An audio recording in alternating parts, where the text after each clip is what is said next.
खरं म्हटलं तर निवडणुकीच्या वेळेला महाविकास आघाडीमध्ये प्रकाश आंबेडकरांनी यावं ही प्रामाणिक प्रयत्न महाविकास आघाडीच्या माध्यमातून केला गेला। ये क्या हो गया?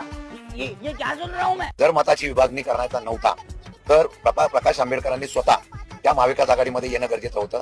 परत असं केलं असेल तर हस्त कोण हा प्रश्न आता आम्हाला पडलेला आहे। आणि आम्ही जे आकडेवारी बोलत आहे की भाजपला बहुजन विकास आघाडीचा नक्कीच फायदा इलेक्शनमध्ये तिथं झालेला आहे, हे आम्ही आकड्यावर बोलत आहे। त्यामुळे आमचं मत आहे प्रत्यक्षपणे भाजपला वंचित बहुजन आघाडीचा तिथं मदतच झालेली आहे। चल झूठा की शशिकांत शिंदे असतील किंवा त्यांचे आमदार रोहित पवार असतील यांनी जी टेप वाजवतायत ना ती घासून इतकी गुळगुळीत झालेली आहे की आता त्या टेपचा आवाजही लोकांच्या कानापर्यंत पोहोचत नाही।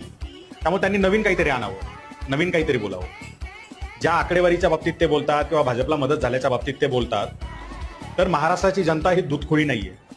महाराष्ट्राच्या जनतेनं भाजपला शरद पवारांनी आतापर्यंत कशी किती वेळा मदत केली आणि आजही कशी करतायत। राष्ट्रवादी काँग्रेस पक्ष 70-80% हा कसा भाजप सोबत जाऊन सत्तेत बसलेला आहे। अजित पवार सत्तेचा लाभ घेत आहेत त्या गटासह आणि शरद पवारांसोबत इकडे या गटात कसे आहेत हे अख्खा महाराष्ट्र बघतोय। बात तो सही है।